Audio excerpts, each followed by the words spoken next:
how secure it is. Well, joining us now is a man who specializes in mobile phone security, Darin Adcock. Good morning. Thanks for joining us. Thanks for having me. It's a great day to be here. Absolutely. Well, first of all, what security settings should you have on your phone? Well, certainly first and foremost, everyone should have a password on their phone, hopefully 5 characters or more. Makes it far more difficult for someone to break in and get the information that you don't want them to have access to. Okay. When you say the password, you mean that this enter a passcode? That's correct. Okay. And then what is the next thing you need after that? So the next thing to do is to set the maximum number of failed attempts, and that's also in the security settings, before it will completely wipe your phone. Now, I generally suggest using 10. That way, if you have small children, after about 5, you can catch them before it wipes your phone completely. And gives you a few more chances to put it in there.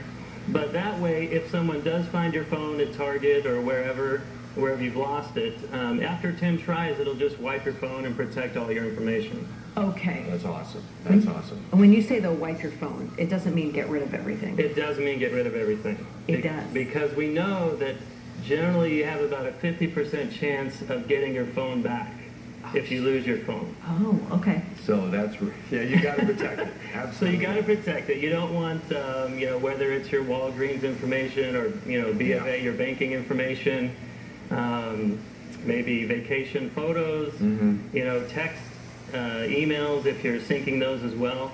You certainly don't want those in the wrong hands. Okay. Well, now, if the information on your phone, is it safe when you're out and about using a public Wi-Fi? Well, public Wi-Fi, working at a law firm, we don't allow them or like them to use public Wi-Fis. There's certainly been formal opinions kind of writing, opinions against using public Wi-Fi, because as the data is transferring from your phone out to the internet, there's an unsecured section there in the public Wi-Fi that in the past has not always been really protected. So you're kind of putting yourself at risk. So if you're a corporate user or a company, then certainly you should not be using public Wi-Fi spots. And today with 4G, there's the 4G network. It's very fast. It's faster than most public Wi-Fis and the corporate plans that are available. There's really no need. In fact, I tell most of my attorneys, please just turn off your Wi-Fi and don't even use it. Okay. Our 4G speeds are so fast, there's no need to bother with hopping on Wi-Fi networks when we have 4G here in the Valley. Okay, wow. Now, you had talked about earlier what the odds are if your phone is lost or stolen. Correct. What other risks, though? I mean, 50% chance you're going to get it back?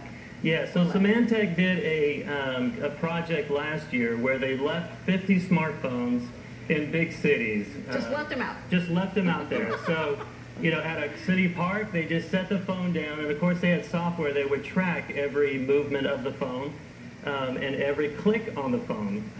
And they left files on there like HR salaries and, personal banking or passwords files, and they would see how many files were accessed. And of overall, 96% of them, somebody accessed some form of personal, whether it's your social networking site like Facebook, whether they try to get to the HR salaries, spreadsheet, the password sheets.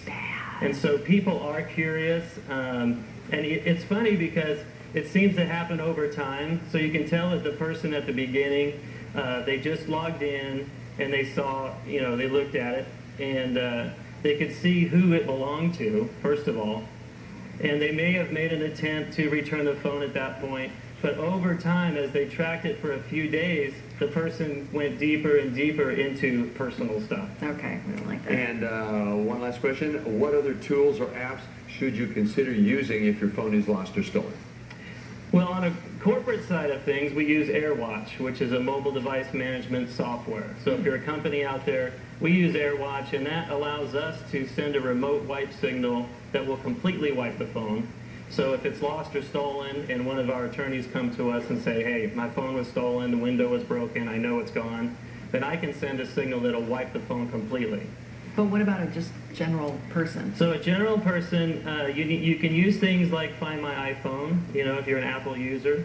But setting the passcode on it and then the maximum number of attempts generally you're going to be okay. The odds of your phone falling into elite hackers' hands are pretty slim here in the Valley. Typically, someone's going to find it at Target, and they'll try 10 times, and they'll end up wiping the phone, and then you'll be safe.